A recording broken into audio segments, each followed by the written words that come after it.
everyone, my name is Jenny Stanley and I am the founder and managing director of Appetite Creative. Welcome to everyone who's coming in right now for the webinar. I think a quick few notes while people are coming in.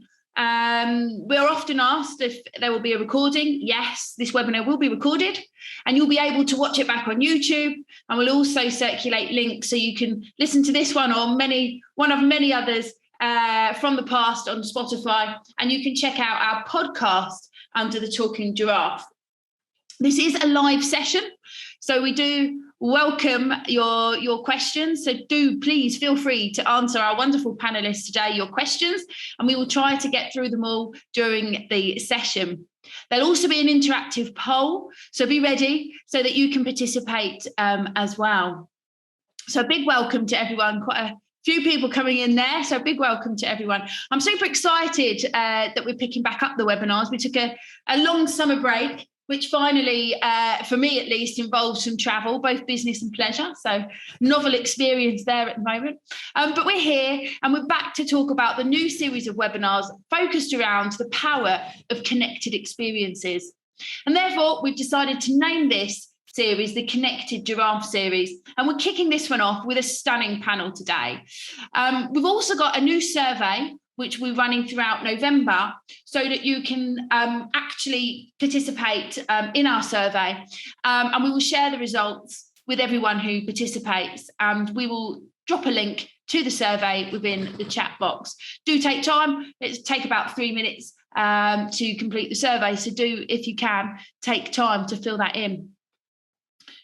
So today's session is about to begin. A big welcome to everybody who's just joining us now.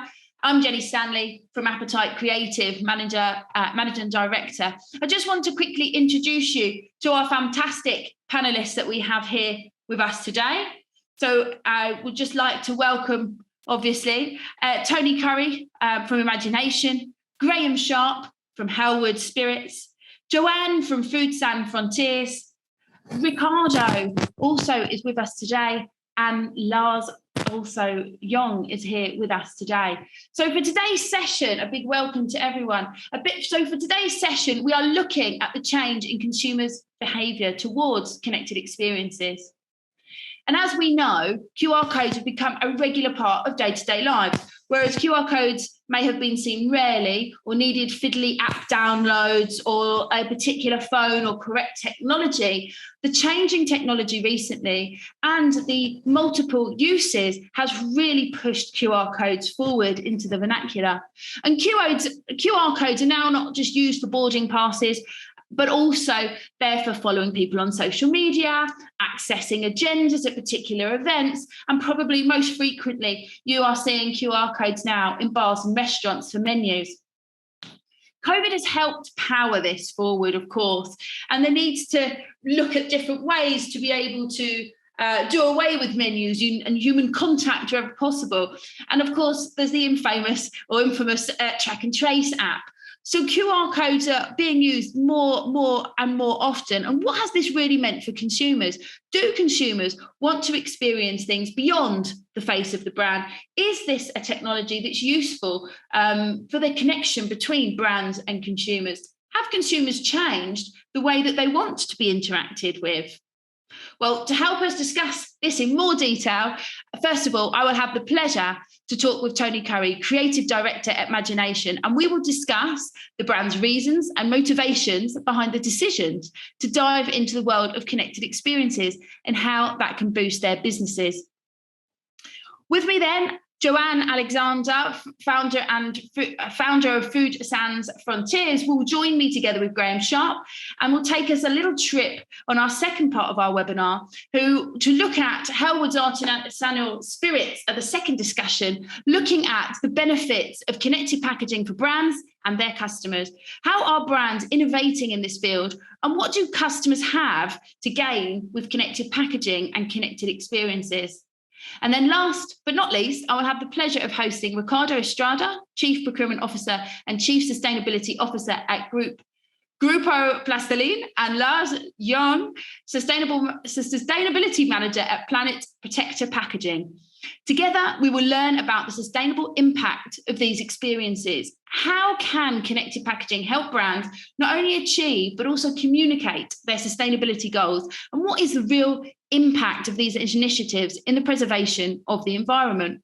So stay tuned to hear all of these conversations. And remember that, as usual, our webinars are interactive. So feel free to write your questions to the panelists in the QA box below and be ready to participate in the interactive polls that we will launch during the sessions. So with no more delays, let's start the webinar. Welcome, Tony Currie. How are you today? Can you tell me? Sorry. Yeah, I'm fine. You're good. Oh, great. So what I was just too excited for your fun fact. So tell me, what could we know? What could you share with us today that not many people know, just to get to know you a little bit better? Okay, so there's two things. First is right now I'm in the Dubai office of Imagination. First time in the Middle East and Dubai, and that's pretty cool. And secondly, non-work related, I guess, is I've got a love for board sports. So I have recently bought myself a longboard skateboard to the embarrassment of my children, and recently taken up stand-up paddleboarding. And yeah, I just love getting outside and being active, especially the last couple of years we've had. You've got to do these things, right? Yeah, absolutely. Life is for the living, although that sounds a bit dangerous. Do you go out with a hat on and knee pads and? Yes, not the knee pads. I'm not there yet. I've still got a few years in me before I have to do that. But yeah, the helmet, obviously, safety first. Excellent. Love it. Brilliant. Well, thank you for sharing that. Tell us, as an experienced professional, what would you say are the greatest motivations for brands to join the wave of connected experiences? What do you think brands are looking for when they come to you and request one of these solutions? Or do you have any examples of particular campaigns that can help people put that in their minds? Yeah, sure. So, I mean, with connected experiences, it's about brands connecting with their customers, right? That's what it's about. Brands will typically be, I guess, motivated by the measurement angle.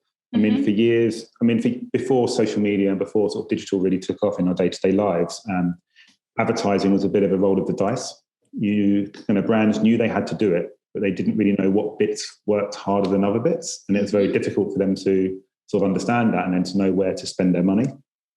But as the world has become more digital and naturally more connected, all of that stuff on social media, websites, you've got loads of analytic systems that can kind of measure what, the behavior of customers are. And what we're finding with connected experiences is that level of measurement is now coming into the physical world. So that, for me, is the thing that is the driving factor for a lot of brands, is being able to measure the activity of their customers, how they move about their brand, and all the different sort of, I guess, mediums and sort of opportunities that customers have to engage with brands and where they do that. But then also, I do believe there's many of the brands we work with genuinely want to give a better experience to the customers. So it means you can provide more targeted, more contextual data and information back to the consumer. So prime example of that, say if you were going through an experience and you picked up a product, it's how do you measure that someone's picked up that product? How do you measure that someone's taken an interest in it?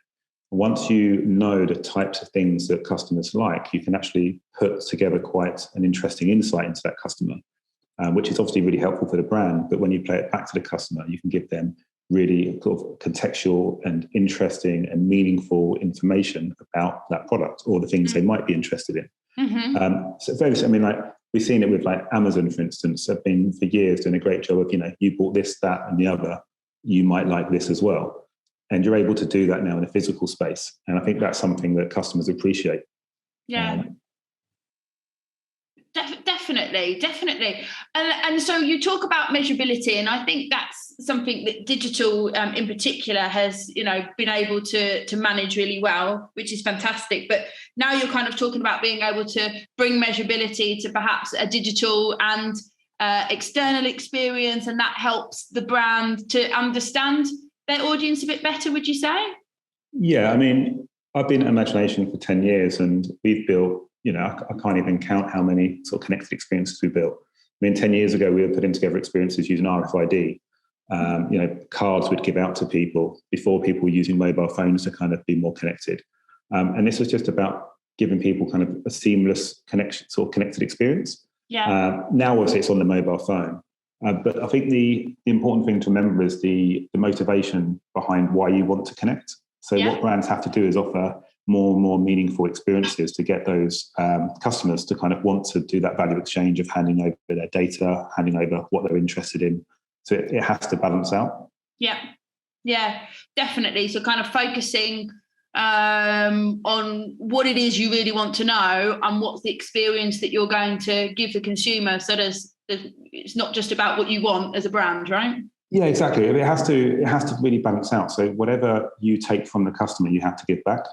Mm-hmm. Otherwise, it's just one way. So, we're finding a lot of our clients and brands wanting to do really, really kind of cool experiences. So bringing in like more theme park type VR experiences, for instance, where it generates a queue of people wanting to do that. But then in order to do that experience, there's a level of information that we would want from the customer. But we try and set it up in a way that it's not kind of an aggressive sales pitch. It's actually quite a natural kind of transaction. Yeah. And I think that's the important thing. And then customers are quite cynical now. If you just went up to them and said, I want your email address, and we've all been in stops when, you just want a receipt and they start asking for your name and your email address and you don't want to be spammed. And everyone kind of makes up an email address, or they've got like an old Hotmail account they've never used before. So that data is effectively useless, right? Yeah. So it's about how do you have that conversation sort of digitally and seamlessly and invisibly with the customer to be able to get them to kind of want to hand over their information, want to give you their real email address, want to give you their real phone number, want to actually have a conversation. Exactly. Sort of dirty data it's useless. So we're trying to get really clean, sort of, pure data from customers to brands and make sure it means. I should say we're really fortunate because at Imagination we have an actual sort of a platform that does a lot of that stuff in the physical space. Mm-hmm. So it's like it's kind of like an invisible sort of digital layer that all of our components and activations and all the kind of the fun bits and pieces all plug into, and it kind of curates and creates a really nice kind of insightful kind of effectively like a dashboard that sort of our brands can go into and kind of really analyze that behavior and plug into their own CRM. Yeah. That's a massive help. That's interesting that you're talking about that, because David Hearn from the audience has just asked a quick question, which is coming back to that measurements and, the things that are available in dashboards and things. And he says, what measurements are most valuable to brands? Okay, good question. So, for instance, if a brand, and I'm working on a project at the moment, which is obviously can't say for who, but it's a mall experience, a brand experience, sort of space you go into that you immerse yourself into, and that's going to be a permanent installation. With measurement, you can make really sort of clean, clear, efficient decisions. So we do a lot of A/B testing. So we will provide many customers like one route through a sales funnel, and then other customers another route through a sales funnel, and we'll be able to measure over time which one's more effective and then adapt and change. In the physical space, we can track whether someone walks into the front entrance of an experience and naturally turns left or right. If lots of people are turning right, we can then maybe place better product messaging there. If they, then we have to ask the question, why aren't they turning left? So there's lots of things you can kind of do and then change the space and adapt the space. It doesn't have to be fixed. And I think that's, there's so many examples of where we've measured stuff and we've been able to tweak stuff ever so slightly to gain massive results in terms of more footfall, more engagement, longer dwell times, all of that kind of stuff. Yeah, no, that's really interesting, because we are obviously working very much on the kind of digital connected experience, and you're talking about, the physical, being able to move things around, and it's a bit like, I suppose, Tesco's when they make you walk past the bread aisle, right? So that you definitely go and buy whatever it is that they want to sell you. So that's super interesting.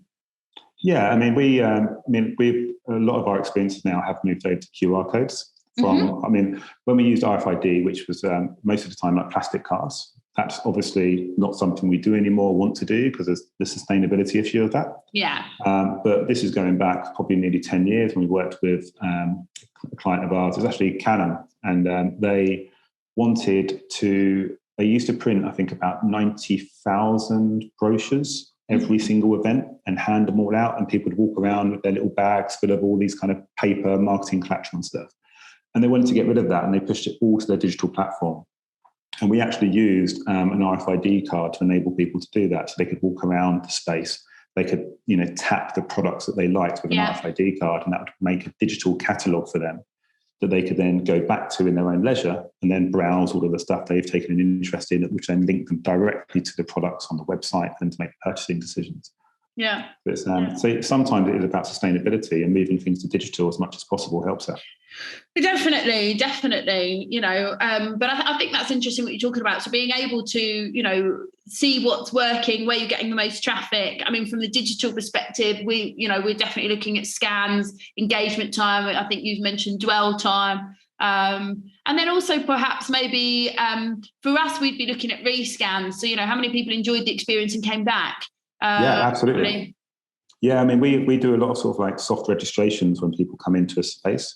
Yeah. And that normally means that they go onto a digital interface that's presented to them. They, fill out some very top line information about themselves and their interests. Then maybe there's an incentive. There always needs to be an incentive for them to do that, obviously.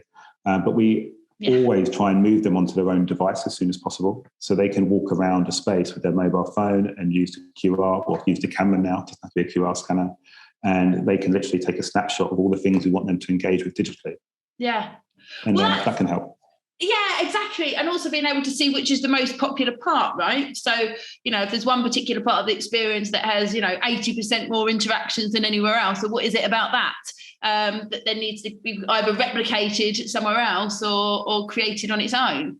Yeah, I mean, the level of insights we can go into, for instance, if you've got an interface with 4 buttons on, for instance, and each button's a digital touchscreen, and you're playing a piece of the content, you can obviously measure the length of dwell time, how long people are playing the content for, all that kind of stuff. But we can do tests like, do the majority of men pick a certain color car, versus the majority of women who pick a certain color car. Yeah. And then when we know who someone is, or when we know the sort of, I guess, the motivations of the customer, we then might be able to present, say, a car in the more likely favoured colour for a certain type of customer.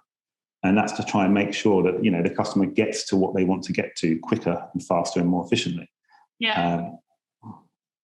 And it's also helping the brands to understand, for example, I'm going to, say blue, but is the most popular car. I mean, I don't know, whatever. But let's say in this example that blue, then, blue is the colour that they want to be using in the advertising when speaking to women, right? So if that, just using that example. Yeah, absolutely. And then with, the other world of digital, so we're doing a lot of work in real time at the moment. And that means that you can create content that can adapt and change literally in real time. So say you're watching an automotive advert at a brand experience space. Yeah. And we know that you like the colour blue. The advert had a red car in it.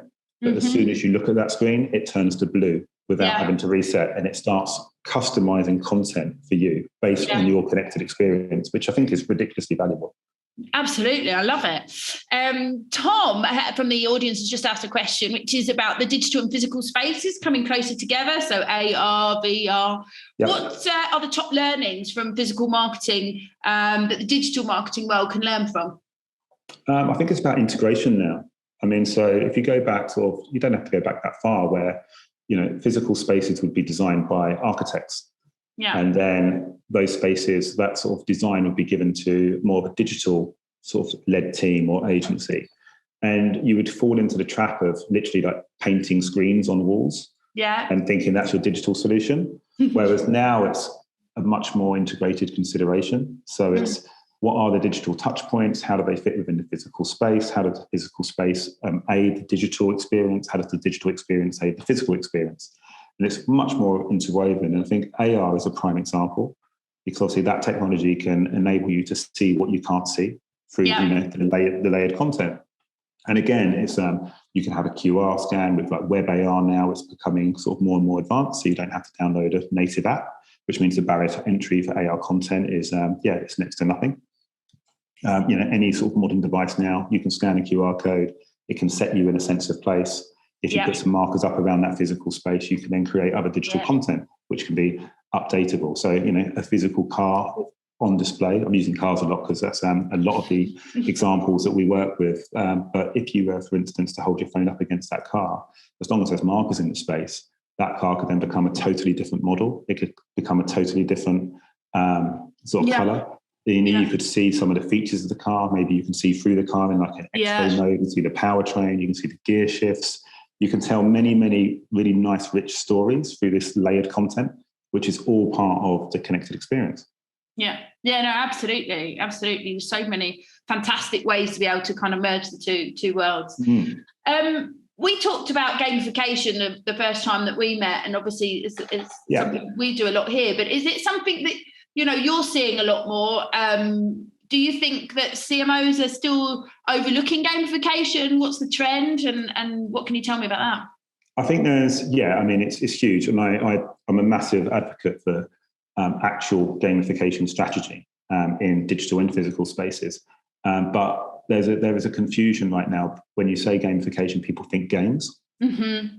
So there's a difference between games and gamification. So people probably don't think they'll play, when you buy coffee at your local coffee cafe, I won't say the names because there's so many of them now, but you normally have like a loyalty card. You normally have some form of way of bringing you back into that place. Mm-hmm. That's gamification because it's giving you an incentive. It's giving you a win state and a reward.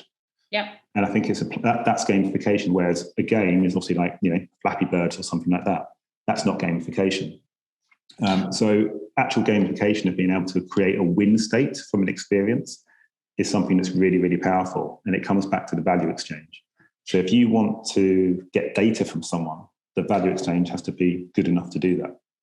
Yeah, and it might be playing a game, but it might not. It might be something around the loyalty card. It might be something which is a gamified way of communicating. So I think that's probably where people get a bit confused and think, it's just for kids or something like that. Exactly. So CMOs, for instance, we're very fortunate with a lot of the clients we work with. They're very forward thinking. They kind of understand a lot of this stuff, and we've helped take them on that path. We're helping them right now to understand how they exist in the virtual world, for instance, what the metaverse means to them and all those kind of crazy things. But I think with gamification, if people misunderstand it, especially like a high profile brand, so like a fashion brand or a luxury brand, if you say gamification to them, the risk is they will see that as something that's not for their brand because they misread it as a game. But if you were to say to someone, do you want your customers to engage more? Do you want them to have more fun? Do you want them to be addicted to your brand? All the things that gamification does, every CMO would say yes. So it's just how you play it. But I think there's a whole load of terminology in the world that I think confuses it. Like game engines is a prime example. People don't want game engines, but they want real-time engines because they want the ability to be able to change, the world around them virtually in real time. But because it used to be called game engines, people don't want that.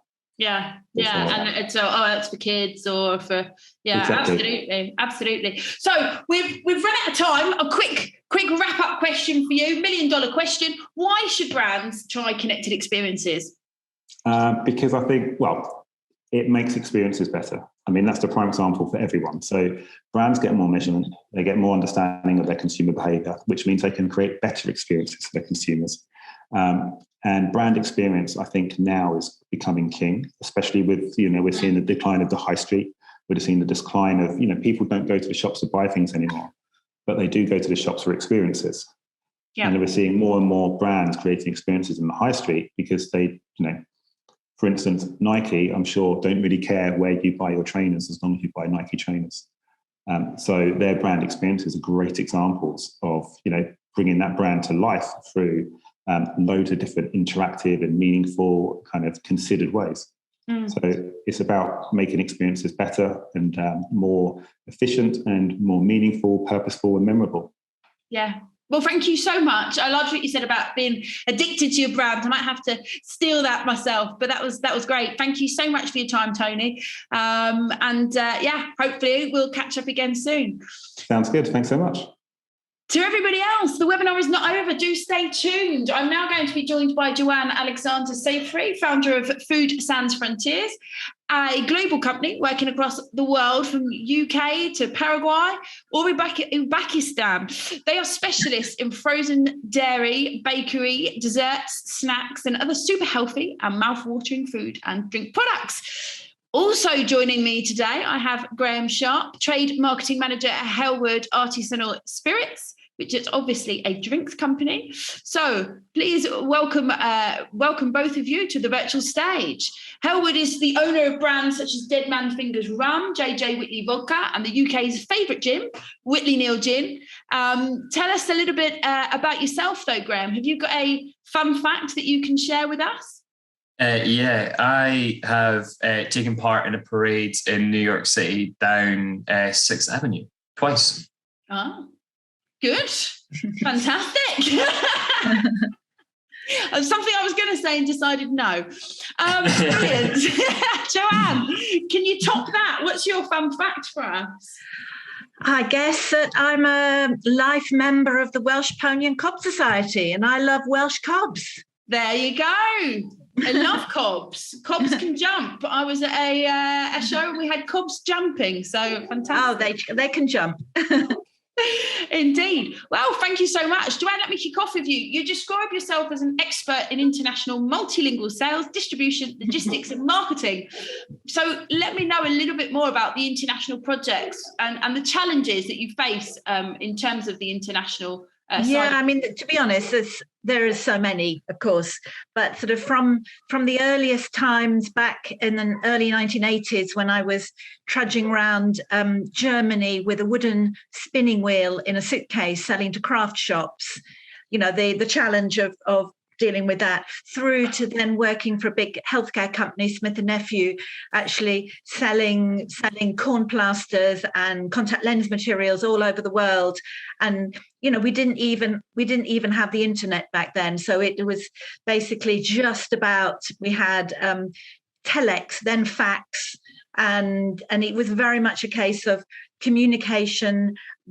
Personally, I mean, I was traveling all over the world constantly. So things have, you know, building up relationships with customers, making some big sort of occasional sort of one challenge, which is communication linked, was I once got a fax with an order of a few containers to go off to Peru, which were produced and sent off to Peru. And then I got a letter with an order which was duly produced and sent off to Peru, only to be told when the goods were just outside the port that it was the same order. Luckily, the Peruvians said, "Okay, that's fine, we want it." So otherwise, I think I would have been toast. Absolutely. Yeah, and then, you know, thinking about communications, you know, it's always been key. So after working for 10 years for that company, I moved to big food company, and I was export manager for British bakeries. And my big challenge then was persuading the French that they did want Hovis sliced bread fresh in the supermarkets. So, you know, again, the communication there was actually physical, sorting out the logistics, was doing the demonstrations, was, yes, having brochures, but, you know, it was very much sort of a personalised approach.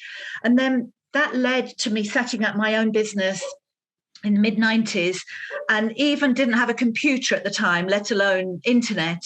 And, you know, so I've seen everything go from that point when I set up my business and how I would have to deal with customers, selling bakery, cake, dessert, distribution, and then working as an agent. And then I worked for 15 years for what's now the DIT on a fantastic program for British companies called the Export Communications Review, which was specifically looking with companies what would make their communications more effective. Obviously, during that period of working on that scheme, things changed dramatically in terms of the use of internet, websites, up to social media. And obviously now, I mean, I think what fascinated me so much about this connective experiences is that this, I honestly know this is a way forward for companies, and you know, even sort of old timers like me, we're now used to going on and checking QR codes, and you know, working now within the healthy food sector where everything is about the ingredients. It's to do with the nutritional analysis, it's to do with provenance, traceability, and all these issues. Being able, consumers, and more do, being able to look and see easily more about the product, and of course internationally and in other languages, that is just, it's just such a fantastic tool in the marketing cupboard. That's what I feel. Yeah, well, that's good that you feel that, because Graeme feels the same way. We recently partnered with him to build a spooky app, which is live at the moment, all in time for Halloween. It was for the Dead Man's Fingers spiced rum. Of course, I know all about the project, but Graeme, can you tell us a little bit about the project and the goals and the motivations behind the campaign? Yeah, so Dead Man's Fingers Rum is a brand that we have produced for, I think it's about 3 or 4 years now, and it's fastly becoming one of the more popular brands within the UK rum market and internationally now as well. And with it, it's a great brand to work on purely because it's very fun. It allows a lot of flexibility in terms of how you communicate the brand to consumers. And that goes across channels for be it in supermarkets and bars, in the online space as well. So for Halloween, I've actually got a bottle of what the rum looks like. Hey. There's a big skull on the front of it. Halloween obviously builds into that quite easily and quite nicely, and it's a trading period where we have always tried to make our own and try to win as much as possible. I think this year, more after a year of consumers not being able to go out into the trade and go into pubs and bars and restaurants and party the night away in their various different costumes, that this year we're seeing a lot more people buy into that occasion and buy into occasions across the board. Mm-hmm. What we wanted to be able to do is kind of a surprise and delight element with our customers during that time. So we worked obviously with Appetite Creative and partnered with 2 national on-trade accounts, where we created a QR code onto a drink stirrer, so almost like how you would have it with a garnish. Consumers get to scan the QR code, they play a haunted kind of fruit machine, so kind of a little spin on a traditional British pub game, and a chance to win merchandise. And it was a great way for us to drive rate of sale in our customers, help to support them, help provide an activation that's a little bit different and something that maybe a lot of other companies might shy away from. I think it's for us, it was really about rewarding those customers. And with that brand in particular, we've got such a loyal fan base amongst it. Like anytime any new product is launched through that brand, it is people are biting at the chomp to try and find where they can get it from. They want to be the first to have it. There's a Facebook page with I think it's about 3,000 or 4,000 members. It's all set up by just fans of the product. And that's really organic, and it's something that we've never really we've got with our other brands, but not to the same extent as what we have with Dead Man's. And I think what we wanted to do is again just to be able to reward those people who are going to be who are our drinkers, and making sure as well we're supporting our customers as well. So the pubs that buy our products, making sure that they've got we're giving them a reason for it to stock it, and then for customers to walk through their doors in particular during this period. So really interesting, because you've kind of got the physical part, which is of course you've got your consumer walking into the pub and ordering the drink itself, and then you're making that connection and taking them online to experience a digital experience. And then obviously if they win something, you're then sending them that physical item as well. So it's the real convergence of both the real world and the digital world. Yeah, and we do find that in particular for this brand, our consumers are a little bit younger and more tech savvy. Now, as you kind of pointed out earlier on, people are just used to QR codes. People are used to, they see it and they scan it. You want to know what's on the other end of it. That's where the difficult part comes, in making sure that the space that they go to is engaging, that it's fun, that it's interesting, that it's ultimately rewarding for them, that they get something from it. And Tony kind of touched on that as well. If you're wanting to get someone's data, you want to get someone to engage with you, you've got to make sure it's worth their time, because people are now picky with it. They don't necessarily to sign up to things that they don't trust, or they don't know what they're going to get from it. So I think that's what, obviously working with you guys and working with our creative agency, able to create something that is quite cool and interesting, and it has, well, across the board been pretty successful in terms of the number of users we've had onto it. Mm-hmm. Yeah, no, absolutely. Thank you, Joanne. Just talking about the way that Graeme and Deadman's Fingers have been able to kind of enhance their digital presence. Do you think that makes sense for the food and beverage industry in general? Do you think customers are increasingly aware of the products they consume? You kind of touched on this. Absolutely, Jenny. I mean, I think within the food and drink sector, possibly more than many other areas, consumers are extremely well informed, and probably over the last sort of 18 months have made a point of being even more so. And I think for brands also that are looking to develop internationally, it really is worth taking the time to try to understand the local market and to customize your message. And also put it in, according to the local language and culture, and the opportunities therefore are fantastic within this sector. And I would urge any brand, any company with products in certainly the food and drink sector to look at integrating some kind of integrated packaging or marketing into their approach. I think and particularly looking at sort of their international development. Mm-hmm. And do you think, obviously, the brands get the data, they're able to get names and addresses or email addresses, brands will be able to understand their consumers. Do you feel consumers get enough from it?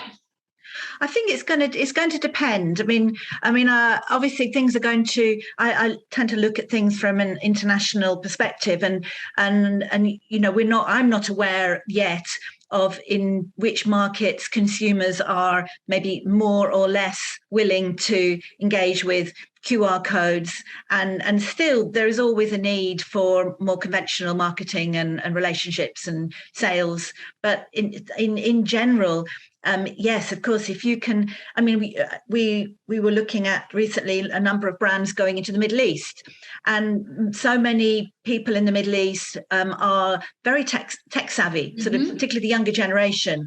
So you've got markets where, or even say in certain Latin American markets, the younger generation, they are very tech savvy and would actually look on QR codes. So it's actually knowing your market and actually and then engaging as your first speaker explained so well, sort of making sure that you can engage them in a way that doesn't put them off, so you can get the data. I think that is actually crucial. And within that, there are cultural as well as linguistic elements to that as well, in order to be able to engage with your end market. Absolutely. Well, before we move to the next question, it's poll time. So get ready to answer, audience, please. The question is, have you ever been in touch with a connected packaging experience? It might be yes as a consumer, yes as a business. If it's both business and consumer, then please choose consumer. Never or not yet, but I will soon. While that poll's coming in, there was some interesting research that was released at the beginning of this year, which actually said 40% now of people who had been asked in a questionnaire had actually scanned a QR code in the last week. So that's, 40%. That's a huge number. We can see the numbers moving around on our poll here for connected packaging. We'll give it 5, 4, 3, 2, 1. And we can see, there, 64%. Yes, as a consumer. Of course, we're interested in connected experiences, so it's not surprising that we've got 14% of people who are, as a business being involved. 7% not yet, but I will soon, and then 14% never. Joanne, do you think that's quite representative? Have you engaged with an experience before? I have, and I think I'm doing it more and more. I think all of us are. We're less and less nervous, let's say, about clicking onto it. I mean, I've been at a trade show this week, for example, in London, with a lot of Spanish and Italian companies. So out of interest, I went round looking to see which of the companies exhibiting at the show, called Bella Vita, which of them had QR codes on their brochures, on their products, and then clicking on them and just sort of. So I think there's more and more companies that are, and yes, and certainly looking on, maybe not in shops, but certainly if you get the product going home, I would actually click on it. So, and I think my my more tech-savvy children probably would do it in the store as well. Yeah, absolutely. Graeme, going back to the game and connected experiences that we created for Dead Man's Fingers, and building on what Joanne said about, the consumers being able to benefit from the experience, I think the opportunity for brands is to do something beyond just kind of putting the QR code to, linking to a website. What do you think about, what do the consumers get from the experience? Do you feel that they're also going to purchase more drinks so that they can play more times? How do you feel about that? I think that's kind of one of the motivations that we have behind it, obviously. But I think in general, having it so a consumer, what they want out of it is just something is for cases like that, especially if they're having to pay into it. If the only way for them to get the QR code is to purchase it. So, for example, I've seen some companies where they'll put a QR code on the inside of a bit of packaging, so the customer actually has to pay for it and open it, and then they can get that, and then that's when they're rewarded after the fact. I think some will just scan, and some will kind of just do it for the sake of it, just because they know they can, and then just drop off immediately because it's not engaging enough for them. But it's also an opportunity just to share more information. So you can, what's so great about them and any sort of connected experiences where you can tailor it to the customer you're going to. So, for example, there's an Irish whiskey brand that you can scan your bottle on a QR code on the bottom of the box, and it will take you to the specific field that the barley came from to produce that whiskey. Now, that doesn't appeal to everyone. That doesn't appeal to a lot of drinkers who are going to be enjoying that product, but there are the ones there, and that really fits into the ethos of the brand. And I think that's where we're going to see a lot more of it, is be able to share that extra data, that extra information that you want to be able to communicate to your customers and that you would perceive them to really want to know. I think that's where there's a really great opportunity for it as well. And it helps as well, things as Joanne mentioned, that things like trade shows and stuff like that, like rather than having a traditional big block of a brochure book or of a product guide, you can have one simple QR code on your table, and it can do a multitude of different things. It can take them to something which is part gamification, so it's giving them a reward or something like that. It could be purely just a digital brochure that they can scan through and look through at their own time. And I think you can really then help to reinforce your own credentials of looking towards sustainability, which, I mean, almost all companies will be now. I think for the consumers, what they really want out of it, like I said, is it depends on the context. If it's a situation where they're having to buy into it, they're going to want something out of it that's a bit more than what they put in. At least a chance to anyway. And I think it is completely regional, and it's dependent on the nation that's going into it. I think in the UK in particular, people they want something out of it at the end of the day. They don't just want to be taken to a website and where you can, like the social media pages of a brand. Yeah. Absolutely, 100% agree with you. And you've given me a lovely lead in to the third part of our webinar. So thank you very much, Graeme. Thank you, Joanne, because we've unfortunately run out of time. Two quick benefits of connected experiences that brand managers must know about. So quick fire round. Graeme, top two benefits. Giving your customers something more than what they'd be expecting, and to get that retention. And then also creating something that's fun, creating something that's engaging, and it's not just boring, just linked to something. You want to have it, you want to be making it exciting for people. Yeah, 100%. Joanne, have you got any top two benefits? Yeah, for me, I would say it's reaching consumers really in a way that's never been possible before. And then for sort of your international sales, being able to customize things according to the local language and or culture in an innovative, exciting way. Great. Thank you so much, Joanne and Graeme. It was a great pleasure having you here and learning about how brands are innovating and what you feel about connected experiences and the benefits of connected packaging. So thanks a lot, and hopefully I'll catch up with you both soon. Thanks for having me. Bye-bye. Now, as Graeme was lovely telling all the audience about sustainability and that brands are all thinking about sustainability, which of course we all do know, but Connected Experience is really giving the ability to be able to do that. It just leads so lovely into the last part of today's webinar. So let me welcome to the virtual stage our last two guests of the day. First, joining us from Bogota in Colombia. So thank you so much for getting up nice and early, Ricardo Estrada, Chief Procurement Officer and Chief Sustainability Officer at Group Plastilene, an entrepreneurial group of 60 plus years of experience looking at the circular economy and what contributes to the Sustainable Development Goals in over 20 countries.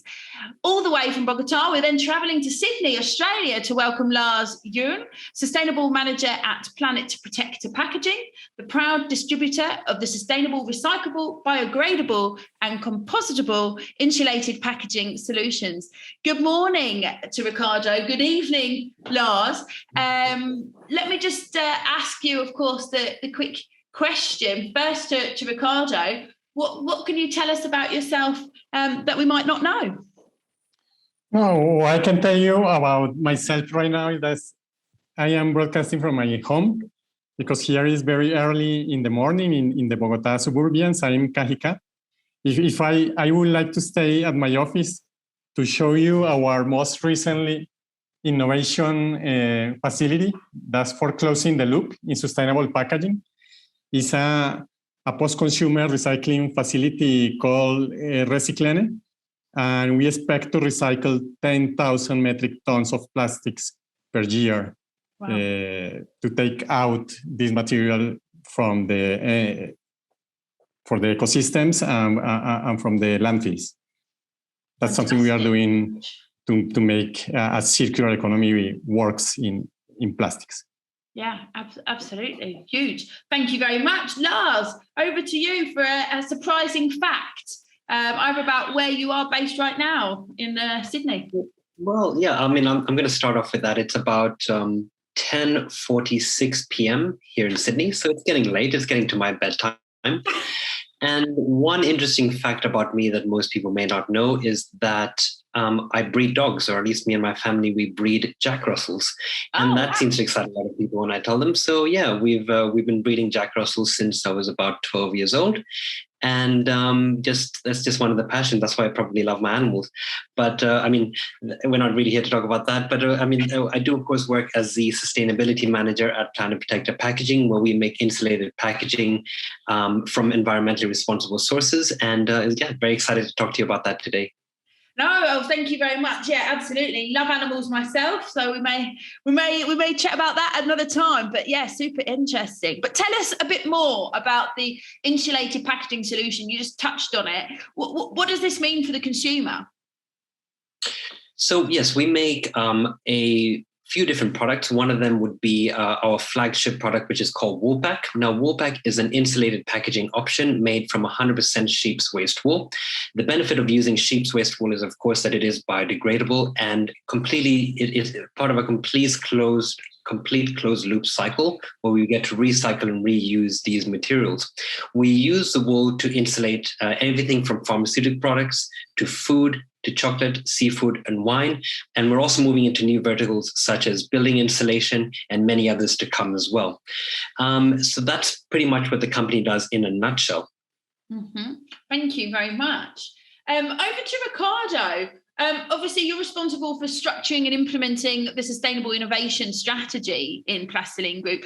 The subject of this webinar, of course, is connected experiences. So I must ask, how can QR codes and innovative connected packaging experiences really help brands accomplish and communicate their sustainability goals? Yes, you know, brands have a limited space in their packaging surface. They have a lot of messages they want to send and information to the people, and they want to transmit that information to the consumers. And QR codes are a valuable and fantastic way to show consumers' main messages. Could be about sustainability of the product or sustainability of the packaging. Mm-hmm. Also about the CSR programs they have. Connecting brands with consumers to this virtual experience could be informative or to kind of storytelling about an interesting program the brand has with the communities they support.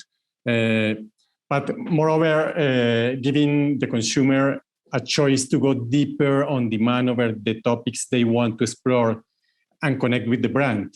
It could be information about the life cycle assessment of the packaging or the product. This is about the environmental footprints the packaging has, like the carbon footprint, climate change challenges we are facing at this moment. Right now, COP26 is going to start this weekend in Glasgow, and it will call our attention again about responsible production and consumption and the committing with the climate change and some other environmental impacts the human activity produce. Then more consumers would be aware of this and would be connected with the sustainable behaviors of the brands. Information also could be about how to recycle the materials, what is the percentage of the recycling content the packaging has, or many other programs the brand is developing at the moment. So very much around education and that kind of space to be able to talk to your consumer directly. It sounds what you're telling me. Yes, it's about education, but also about connect with the new interest that new generation have about sustainability, biodiversity, and all the social responsible programs the brands have. People wants to know more about that. Absolutely. Lars, picking up on that actually, in terms of educating your audience, did PPP ever consider implementing a QR code on the packaging in order to make customers aware of the revolutionary and eco-friendly wool pack solution that you just talked about? I mean, it's really interesting to learn about that. Sorry, I think I skipped out a little bit. My internet connection was weak, but I did hear most of the questions as you put it. Ricardo touched on a lot of the main issues or the main reasons why we use QR codes. But I think one of the ones that we didn't really highlight is the ways that we can use QR code to show what regulations and what standards that we currently meet. Maybe you did touch on this, but for example, since we like to flout and we like to flaunt that we use compostable materials or recyclable materials, we also use QR codes as a way for people to access the different types of standards that we've met and the standards that we've tested too. And this is a very, very quick and easy way for people to scan it and to know for sure that, first of all, this product is what it says it is. And again, as Ricardo touched on, which are the ways that we can dispose of it in the most responsible manner. Other ways that we've used QR codes in the past is, of course, through product transparency and just helping people understand where the materials have come from. This has become a lot more important recently as companies move towards a much more solid CSR initiative internally, meaning that they want to be a lot more sustainable and a lot more basically just conscious of what they're buying. So by using QR codes and to improve the transparency of what our products are made out of, it helps people to understand that, first of all, they're making the right decision, but it also gives people a chance to delve deeper and to understand the impact of purchasing the package or the packaging. And this can include things like, in our case, the fact that we give for each product that's purchased, money goes back to the farmers or to the sheep farmers. So we can easily track this in a way with an interactive link to our website. And that's probably the best ways that we've used QR codes as it stands. Data collection, of course, has been mentioned many a time. And we have used this in a few different campaigns where we've used QR codes as an interactive way to take people to certain websites so that we can collect data, either be it for a promotion, a campaign that we're going to have, or maybe it might just be a regular survey to find out what their opinions are on our product. This, of course, also includes, are we being sustainable? Can we improve on anything? And questions such as that. So, when it comes to the way we design our packaging, we normally work in a B2B space. So we work with other companies to design packaging that's made for them. And in this atmosphere, in this work environment, it's really dictated by that other customer that we're dealing with, what kind of accessories they want on their packaging. And a lot of the times they will dictate the kind of QR codes that go onto it. Mm-hmm. No, a really great example of being able to have that conversation and being able to really communicate such a lot. I mean, there's no limitation on the amount of information you can deliver once you've got the QR code there. So you've got the ability to really kind of give as much information about Woolpack and where it's come from and the farmers and everything that you want to be able to say. So great example. Thank you, Lars. I've got a quick question that's come from the audience. I'm not sure who would be the best person to answer it. So either Lars or Ricardo, do feel free to jump in. So the question from Vatsal is, I'm sorry, you may have covered this, but where do you see pulp moulded packaging for the FMCG sector going? I will ask who might want to answer that. I feel quite comfortable to answer that. I do see pulp molded packaging remaining and increasing in its use, mainly because with pulp paper packaging, you can use recycled paper for this. And that means that the overall impact on the environment is significantly less than using virgin.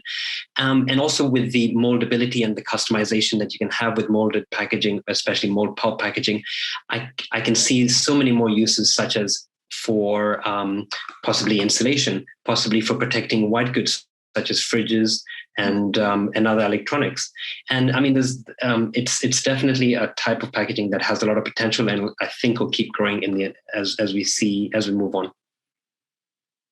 Ricardo, we agree with that, or anything to add?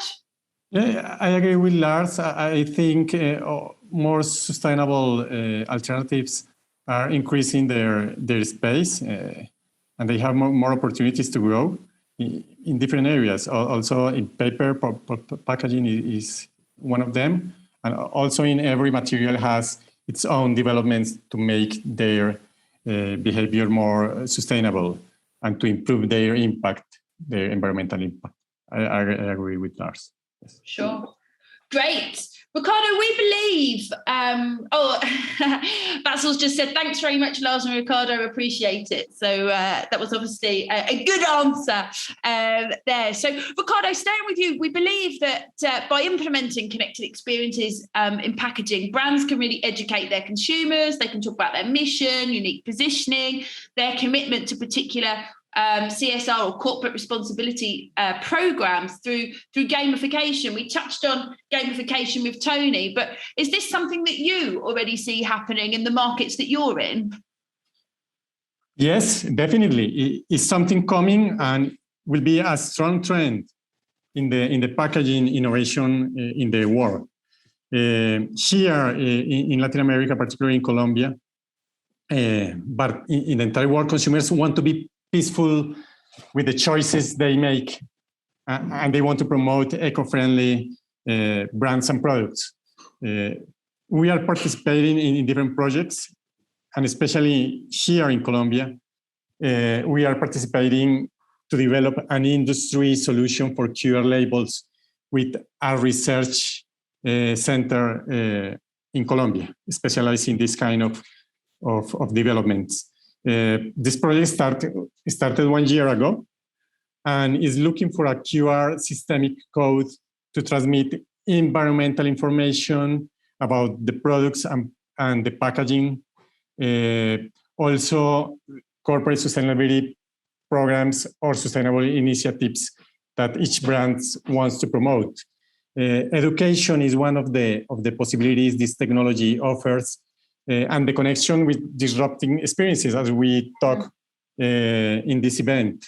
It could be through interaction in different rewarding strategies for consumers, could be creating value with loyalty programs, or exploring consumers' interest in sustainability, social responsibility, or other areas. Also, these kind of technologies could give to the consumers a meaningful experience with the brands. They can connect better, the brands can connect with the consumers to understand better what they have in their minds, what they are expecting from them. they could be many different pathways brands can follow to connect with the consumers through QR codes. And we expect to support the launching of this new technology soon in our market. No, really, really interesting. And I'd love to hear more about how that also develops from what you're doing there, Ricardo. I mean, super interesting. Jenny, and I also want to mention that Lars mentioned is one way to show the consumer you are fulfilling some legislations. Yeah. For example, here in Colombia, we have EPR scheme. Also, you have it in Europe and many other regions. And QR can help with the traceability of the packaging. Where is this packaging coming from? Where is the packaging going to? And then you can show these reports to the legislators.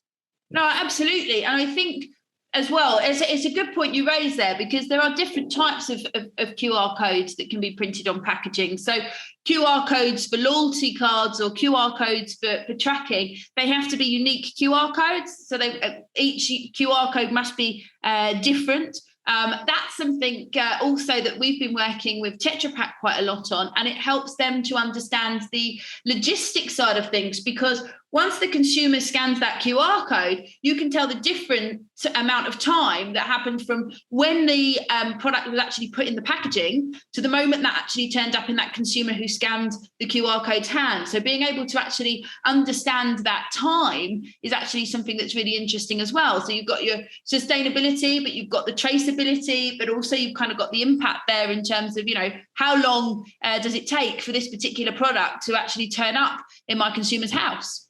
Yes. So super interesting, and we could talk for a long time. Time has run out, so thank you so much to Lars. Thank you, of course, to Ricardo for your contribution. Fantastic insights, and especially for getting up super early and staying up super late, different sides of the world. So really impressive there. Thank you so much. It's been really interesting to hear all about the different plans, both from Planet Protector Packaging and Plastilene Group. Thanks so much. I hope to keep in contact with you both. But that actually brings us to close this fantastic session. Thanks to everyone, Tony, Joanne, Graeme, Ricardo and Lars. Thank you for the wonderful insights, the fantastic comments. We've got a few other questions that we may email to you afterwards. There is a survey we're running. It's running throughout November. You can see the link. It's now in our chat. Please do feel free to fill it in. We shall be sharing results with everybody who participates. We will send around the recordings of today's session. So if you know anyone who missed it, you can forward it. If you want to rewatch it, more than free. And at any time, please do feel free to ask me any questions. If you've got any additional ones for myself or the panelists, then do let me know. My email is also in the chat box shortly. And then, of course, if you've got any feedback on this webinar or some ideas for any other webinars that you might want to see in the future, we've got another webinar planned in January, so do keep your eyes out. But if you've got any comments or feedback, I'd be more than happy to look through those and come back to you. So thanks so much again to everyone. That's all for now, and have a great rest of the day. Thanks very much.